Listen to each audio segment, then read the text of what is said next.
الحمد لله الحمد لله نحمده ونستعينه ونستغفره ونعوذ بالله من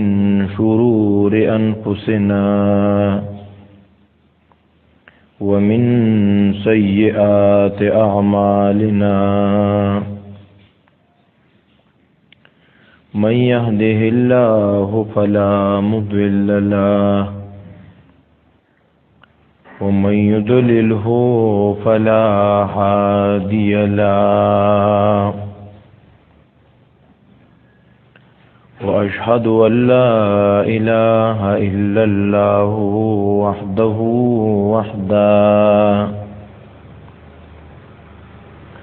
لا شريك له لا نظير له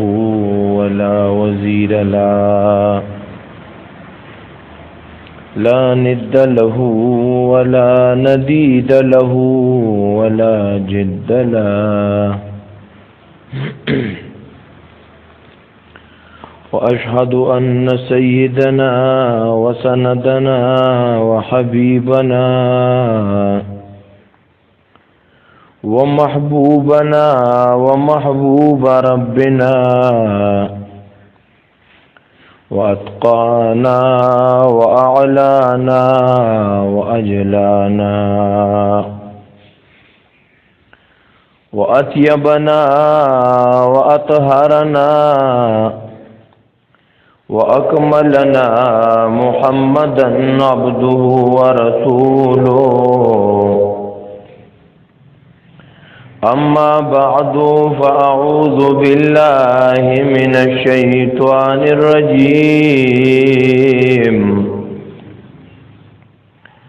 بسم الله الرحمن الرحيم يا أيها الذين آمنوا اذكروا نعمة الله عليكم إذ جاءتكم جنود فأرسلنا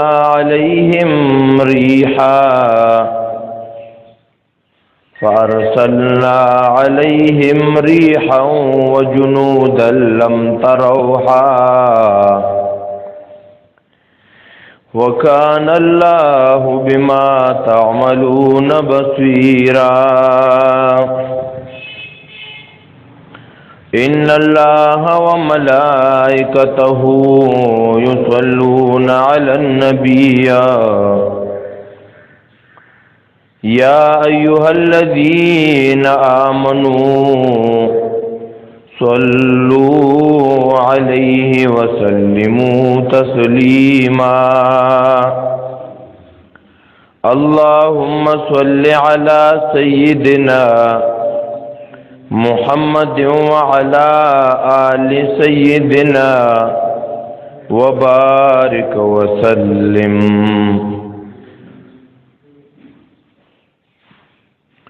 محترم مسلمانانو یو آیت مبارکہ د 21 پارے د سورۃ الاحزاب نهم نمبر آیت تلاوت کړی شو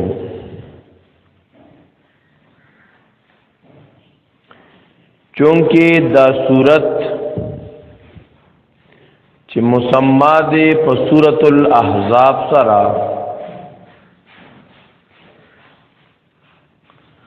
احزاب جمع د حزبون دا د حزب معنی د ډله نو د احزاب معنی د ډېری ډلې په دې سورۃ مبارکه کې د یو جنگ د یو غزوه تذکرہ شوی دا چې پای کې د مشرکینو د يهودو ډېرې ډلې دارو یو ځای شوی د مسلمانانو خلاف.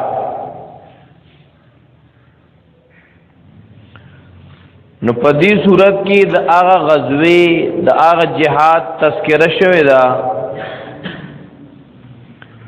نو ځکه دا ټول صورت مسما کړي په سورۃ الاحزاب سره.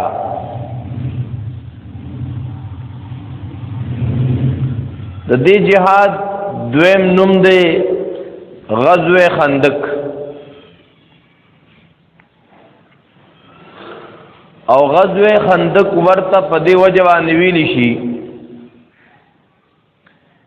چې دې کې د مسلمانانو د طرف نه یو خندق کنسته شو، یو مورچه کنسته شو چې دا ترتیب مخکې په عربو کې نو.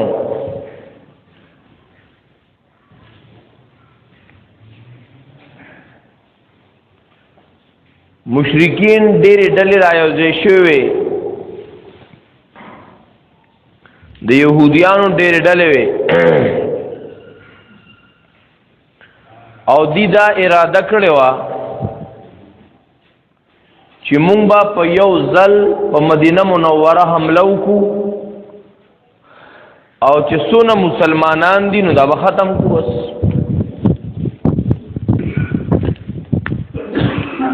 نبی علیہ الصلوۃ والسلام په وخت باندې معلومات کول، ځکه ځان بر دشمن د ارادو نه خبره ښه.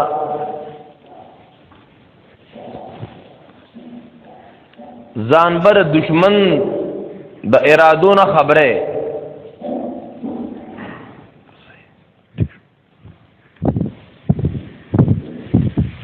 نبی علیہ السلام ته پته ولګی دا چې دا خو ډېرې زیاتې ډلې دي، او دی اراده کړې ده چې په مسلمانانو باندې حمله کوو. نبی علیہ السلام صحابه کرام را جمع کړ، مشوره ترې اخلي چې وی ترتیب خدا رنګ دې څه کول پکار دي.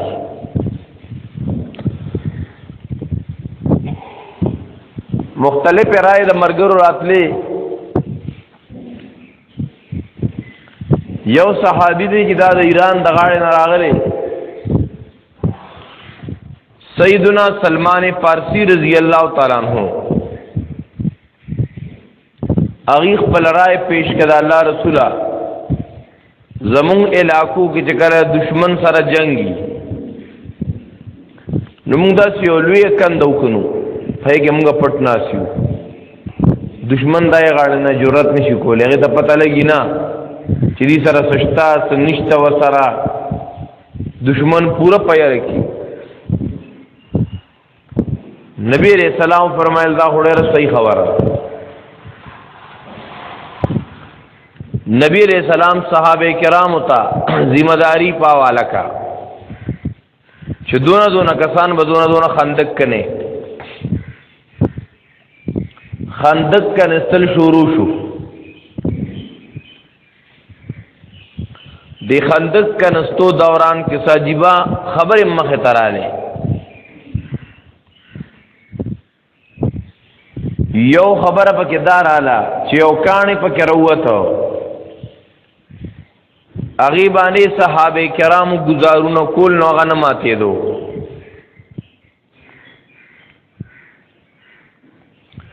سلمان فارسی رضی اللہ عنہ ور باندې گزارونه کو ماته دونا. نبی علیہ الصلوۃ والسلام یې خواشه مال پرې ده. زمون نبی علیہ السلام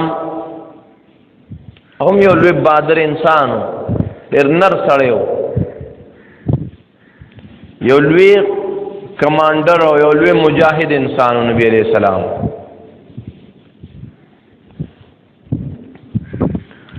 نبی محترم صلی الله علیه وسلم چې گزار ورک دا غینه ظریف پاسې دی لسرانه یو کا. نبی علیہ السلام صحابه کرام ته وی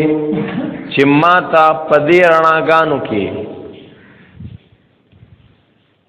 د یمن خزانه را خوذل شو. بیا چې بل گزار ورکو داینه بیا رڼا پاسې دا. نبی علیہ السلام دې کې مال د قیصر او کسرا خزانه را خوذل شو. دغه هم بعض منافقین مو هغه ډرامې شروع کی چې کیسو د کسرا خزانو خوبونه ویني او دی پوزیشن ته وګوره ګېډې پورې کانی تړلې ښه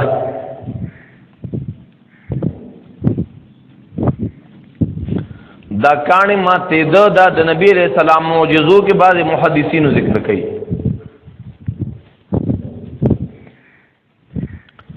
پدې کې صحابه کرام لګیا دي پنهر ګېړه باندې خندق کني یو صحابي راغی نبی علیہ الصلوۃ والسلام ته خپل ګېډه او خود راځي الله رسول الله سورۃ شوی دي خوراکم نه دی کړي د لوګي د وجه نه مو په ګېډه پورې کانی تړلې دي نبی علیہ الصلوۃ والسلام چې ول خپل ګېډه ښکارا کوي پورې دوه کانی تړلې شيوخه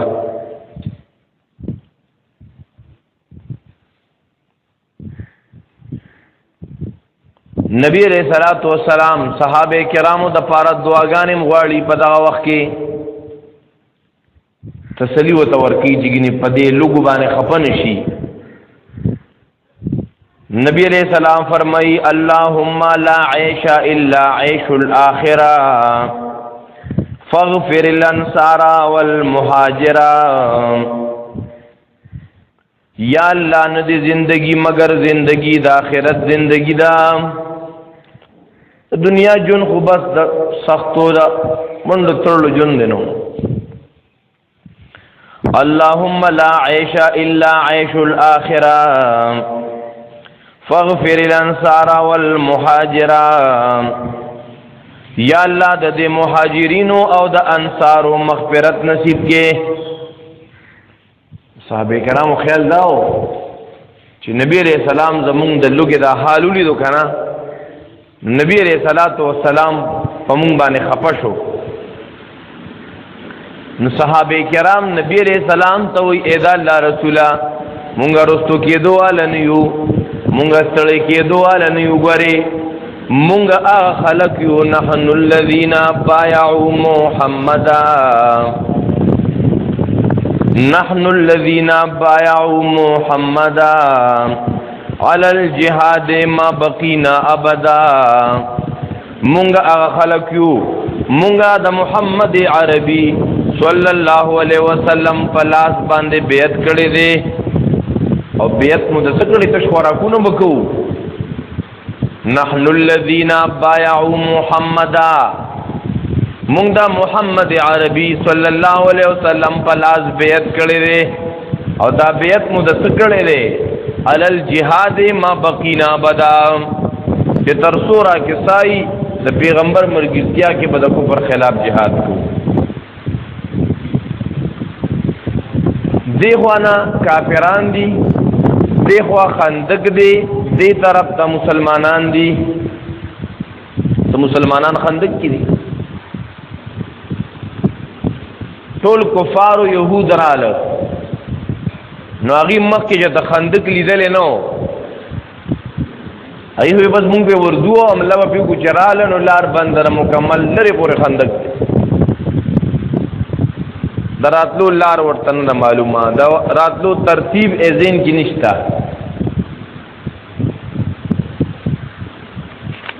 د دواړو طرف نه په یو بل باندې غشي وشتي شو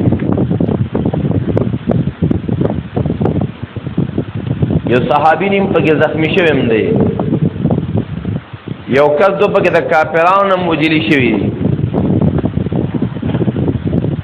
او دا چې صحابه کرامو نبی علیہ السلام دا خندق کنستو کنا د سورز یو سو شپې لګیاو مسلسل دا خوراکم سنو ګوره خپناره ګیړه جابر رضی الله عنه ما چې وګد نبی علیہ السلام دا خورې وړولې کنا دا سپین بدن دا په خورو کې خړ پړو او ګیړه پورې چې مې وکړ نو کانیو نو ما نه برداشت نشو زه کور ته رالم ما کور کی بیبی دوی د خوراک سشتا بیبی راته وی چې آو یو وړکی اون ته پسکوري دی د دریو سلور تنو سالن پکې تیاری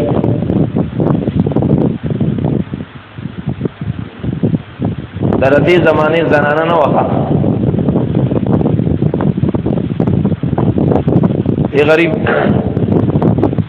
به وخت د ملما بارے کور غم نه کوي دی وی هوټلې زنده‌باد نه کور ته تربیت ورکول پکار دي کنه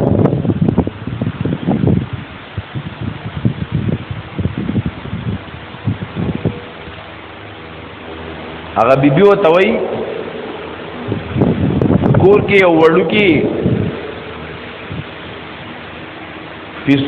پیسکورشتانو د درې څلورو تنو خوراک ته نه تیاری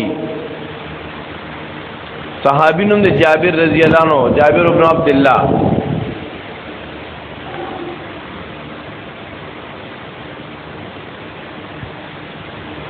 اگر هغه نبی علیہ السلام ته ویه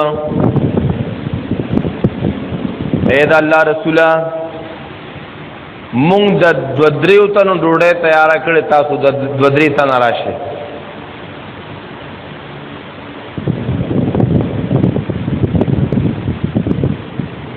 نبی علیہ السلام ته چې دا وې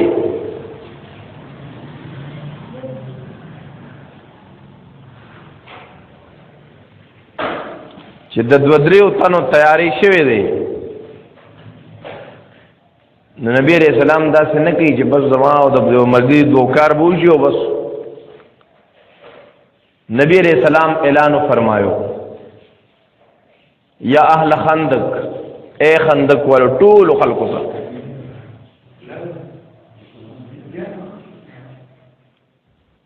نبی علیہ الصلوۃ والسلام ټول خندق والا ته دعوت ورکو چې خندق والو اوس دا 550 تنه نو دا پسونو کسانو وی جابر ډوډۍ کړي دا جابر رضی الله تعالی عنہ وی زه مخکې را روانم خو چې نبی علیہ السلام اعلان وکړ چې اے غون خندق والا او جابر ډوډۍ کړي دا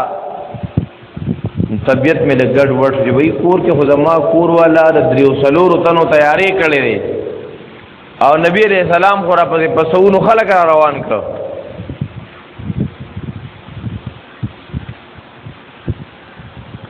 صحابی راغی جابر رضی اللہ عنہ بی بی تو یخذ ناشنا کیسا وشوا ما هو پیغمبر علیہ السلام ته وې چې د یو سوتنو دعوت مکړه تاسو راشه نو نبی علیہ السلام خورا په غون لخر را روان کړي زادنن زمانه بی ته وای کنه زمونډه غوسته پوښو ملمانه دې پوښا مال په سر مدړ کا کور کې لګ د صحابه او د صحابياتو زندگی بیانول پکاري وبنګ اوسګار نه یو نن په مونږ کې مصیبت داري زمونږ د ټولو خلکو بلکې د اکثر خلکو د دې دنیایي د تعلیمونو مقصد نوکری او بزنس او تجارت نه لګ د دینم په سټډي کا وکنه دا فیدم دین اخلا سونه اعلی تعلیمونو والا لکا روپے په لګیدلی د دې خپل تعلیم نه دا دینی پیداوانه غستا چې په دې خپل کور کې د مور پلار رونو خويندو بیبي د دې په مخ کې لګونتا یو صحابي واقعا ویم د زنانه د صحابي واقعا ز بیان کوم دې سره د کور ماحول ډېر برابرۍ د خپل اثراتي چې کوم ځای کې کوم ماحول کې کوم قسم واقعات د چا تذکرہ کیږي نو هغه اثرات خلکو کې راځي بیا کدا د ډرامو د فلمونو د یارانو غارانو د قتل غارت او د غلاګانو دغه کیسې بیانېږي او لوستل کېږي په وړو کې هغه څه راځي نارینه او زنانو کې ما هغه څه راځي ډرامې دي پروګرامونه دي خزه د خاون خلاف منسوبې جوړي خزه د خاون خلاف مکرونه کوي خزه مور کر مرور تختینو هغه کیسې د کینو بدل دنده څه کوي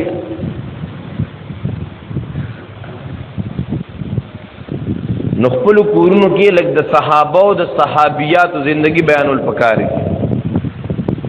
هغه لپاره بهترین یو کتاب ملاويږي د صحابه په زندگی خوري غړ غړ کتابونه دي الاستيعاب اسد الغابہ، الاصابہ، دا په عربی کې غټ کتابونه دي. بهترین کتاب په دې باره کې د عوام الناس لپاره مولانا یوسف رحمت الله علیه د مولانا الیاس رحمت الله علیه زوی دی، دیو کتاب لیکلی حیات الصحابه، 3 جلد کې، عربی کې ملاویږي، اردو کې ملاویږي، انګلیش کې ملاویږي، او عرب علماء هم ډېر خوښ کړی دی. حیات الصحابه 3 جلد کې دی چې ډېر ګرانی په 600 روپۍ دی شي. 600 روپۍ په کتاب ورکول، الله خدا د پیر مذهب کنزل دی. دغه پیسې جمع کول نه چې دی لوټ پیو کو ځان ته فیسبوک ته پې کې جوکو. دې کتاب هو بیا غونډو مرکول کې پروتي او واقعیا به بیانې، ستا بچي به بیانې، ستا لور به نه سبق واخلي، یو زنانه صحابي واقعیا بیان کی، جن کې به بدلون راځي ور سره. دای د پاره موږ سره 600 روپۍ نه ښه. حیات الصحابه کتاب دا اردو کې چې کوم دی دا کور کې ساتل پکاري، او ډیر نه ارش پتی یو واقعیا وایا، یو صحابي واقعیا وایا. انن ورته وایا سبا ته به د ام سلیم واقعیا وایو، ورته وایا سبا ته به د خدیجه الکبرى زندگی حالات وایو، سبا ته به د فاطمه الزهرا زندگی بیانو، ای واقعیا وایو. نو غونډه ورځ به بیا سبا ته سار نه ماسوتنه پورې سوچ کې ګرځي، ماستن و مونږه د فاطمه الزهرا واقعیا وایو. سوچ بدل، فکر بدل، تصور بدل. نن دی واقعیا وي سړی ودکیږي ذهن کې هغه حالات ګرځي. حتی په کې اعلان هم کو سبا ته به د دې صحابي واقعیا وایو، اوس تو دکیږي ذهن کې اق شي ګرځي. سوچ بدل نه شو یار، سوچ پاک شو، تصور پاک شو. اکه دغه نی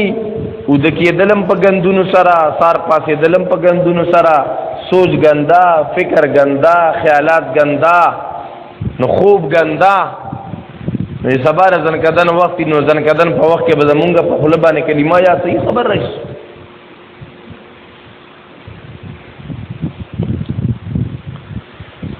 نو جابر رضی الله عنه بیبي ته وایي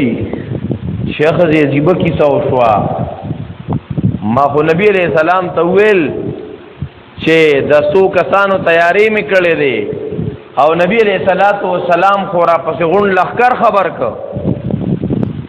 اوس هغه بیبي خو د هغه زماني بیبي ده، د هغه دور بیبي ده چې په کم دور کې وحی نازلیږي، نه پریشانه کیږي، اسه ټینشن نه لی. او د خاون نه دونه تپوس کی چې جابره دره ته ووایه تا پیغمبر علیہ السلام ته ویلي وو چې مونږ ورې د دې څلورو تنو انتظام کړی وي. آو وی بس بېغمه شه، پیغمبر او په چا ظلم نه کوي، دونه پوخ یقین دی. بیا نبی علیہ السلام راغی، لوی لښکر ورسره راغی. نبی علیہ السلام جابر بن عبدالله رضی الله عنه ته وایي د روډو باندې څه کپړه واچوه،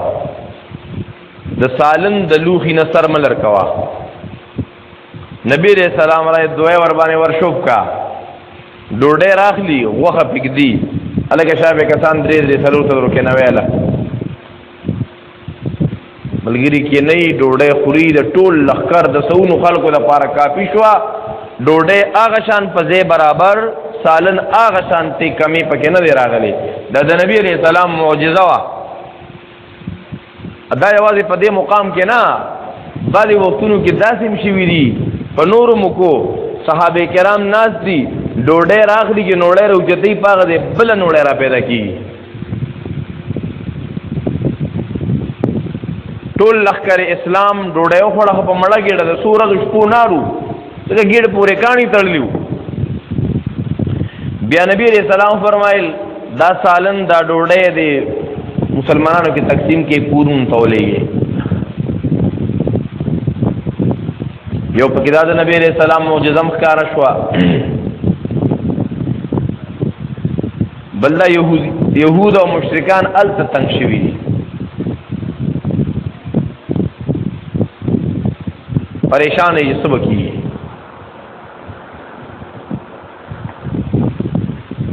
اللہ پاک دای تذکرہ کی اے ایمان والو اذکروا نعمت اللہ علیکم دا اللہ نعمت یاد کی پتا سو لخر راغلی اوس د شپې وخت دی ساړم دی نبی علیہ السلام صحابه کرامو کې اعلان وکړ پتا سو کې سوچتا چې اوس د دې شپې ماته د ابو سفیان د لخر خبر وروړي چې به یې څه پوزیشن کې دي خو راوړې د کوشش کوي کدا واپس لو کوشش کوي که څه منصوبه را اده کې یو بل مضبوطه مسله د عقیده مسله هغه معلومه شوه چې نبی علیہ السلام اعلان کوي من یاتینی بخبر القوم دغه قوم د حالات خبر به څوک راوړي پته وته نه وکنه پیغمبر علیہ السلام ته دغه قوم د حالات پته نشته نو ځکه کس مکرری چې دی لړ شي او حالات را تروړي دا پیغمبر علیہ السلام نه خپل وی شخصیت په عالم کې شته نه چې پیغمبر دون لوی مقام والا شخصیت دی هغه پیغمبر هغه دغه قوم حالات معلومات نشي معلومولې چې بای نو کې به وګورم چې دی په څه پوزیشن کې دی شیشه کې به وګورم چې دا پس پوزیشن کې دي چې سړی قرآن او سنت ته کینی دا چې کوم روایت وي ما یاتینی بغدا صحیح بخاری روایت ده سندن ور باندې کلام هم نشته چې سړی بویدار رسو طبقه روایت ده او دا رضانه جوړ کړی شوی روایت ده نه بالکل صحیح روایت ده نبی علیہ السلام فرمایي من یاتینی بخبر القوم دا عقیدی مسله پکې معلومه شو غیب دان یوازې یو الله دی بل څوک په غیب نه پوي ګوره پیغمبر ته د غیب پته نشته ولې نبی علیہ السلام ته په یو سفر کې بیبی دا عائشہ صدیقہ رضی الله عنها دا نه هار رک شوی دی امیل کته رک شوی دی نو رک شوی سیز څنګه د نسیز رک شي خلک سوي پلان کیږي کې خزر راوته پلان کیږي کې تړې راوته پیسې ته نوالی زمون ګستازانه به دا کم خلق چې د رکشوي سیز معلومي کنا نو دا یا غل دی یا د غل مل دی یې په خپل پټ کړی یا سره مرګري دی دا پیغمبر ته پته نه لګی دا او تمام فقها او مفتاو دا خبر لیکلی دا چې زچا دا عقیده چې پلان کې په مسروقات پوي مسروق من غلاشوي سیزونه رکشوي سیزونه دا د کفر عقیده ورخه دا معمولی خبره نه دا بس دې وړه غونته خبره ده مړه نو وړه خبره کوم ځای ده نبی علیہ السلام فرمایي من اتا کاهنن څوک چې کاهن تراغه چې خلکو ته د غیب خبرې کوي او دور باندې تصدیق کو چې دا بالکل رښتیا وي نبی علیہ السلام فرمایي دا سړی په قرآن سره کافر دی په دې وجہ اجرت الکهان د کاهنانو اجرت داغي مزدوری دا حرام ده صحیح بخاری کی اور روایت ده د ابوبکر صدیق رضی الله عنه یو خادمو ابوبکر صدیق ته د خوراک سورک هغه خوړو بیا او تغه وی تاسو همانه تاسو نو کو چې دا کم زینا مخکې وران تاسو کو وی مخکې ته نوې نوې مسلمان شوی نو ته تمون تربیت درکاو چې وی حرام چیز راونړې اوس غستا اسلام کې وخت شو خو بیا دې تپوس کی چې ملګریت دا تا چې ما ته خوراک راکو دا د کم ځای نو هغه وتوی تکحنتو فی الجاهلیت ما د جاهلیت په زمانہ کې چاته کوټګيري کړو کہانت می کړو فیولارت دې دم سخلکو نو ما ولا قسمتونه معلومول چې قسمت کې مدادی او دا بداسي شو د غیب خبره مې وته کولی نو غي مالوي چې تعالی موږ مزدوری درکو خو پیسې وسره نه وي نو بیا خو زه مسلمان شوم وخت پکې تیر شو نو زه پرون بل په دغه لار راتلم هغه ویلي کستا مونږ ته پیسې کې ګوره غیر مسلم دی ښه وای ستا مونږ ته کار دی نظر ورکړي چې دا غي پیسې راکړې پای مې سواغ ابو بکر صدیق په خله کې ګوتا وردن نه کا الټیو کې ښه زما ګیډه ته حرام لاړ نشي نبی علیہ السلام څه کوي ماته به د قوم خبر څوک راوړي خو پته ورته نه لګېده که نه نو چې قرآن ته سنت ته ناسته کې ستا عقیده بالکل برابري بیا به نه کاهنانو پسې ګرځې نه به نه جومیانو پسې ګرځې نه به پنډتانو پسې ګرځې نه به تعویزګرو کوډو منترو والا پسې ګرځې چې کم خلک د قرآن او سنت د رڼا نه ناخبره دي په تیارو کې دي دا یې غریبانو ډېر بره حال دی کله وي پلان کې ځای کې ښځه راوتې او سړی راوتې او تعویزونه راوباسي او کوډې راوباسي دا رواني صاحبه نارینه هم رواني او زنانه هم رواني او که د هغه خلکو حال دی وکړه د توبې به وباسي چې ایمان هم ترې نه اخلي پیسې هم ترې نه اخلي ګورې حیا ترې نه مخلیخه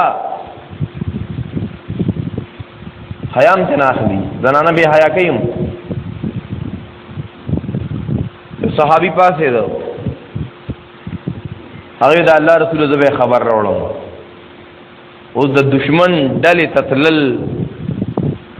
دا هم نرتوب غواړي که نه صحابه خو ډېر نران خلک وو صحابه خو ډېر بادر خلک وو وایي زه خبر راوړم خو نبی علیہ السلام ولا هدایت جاری کړي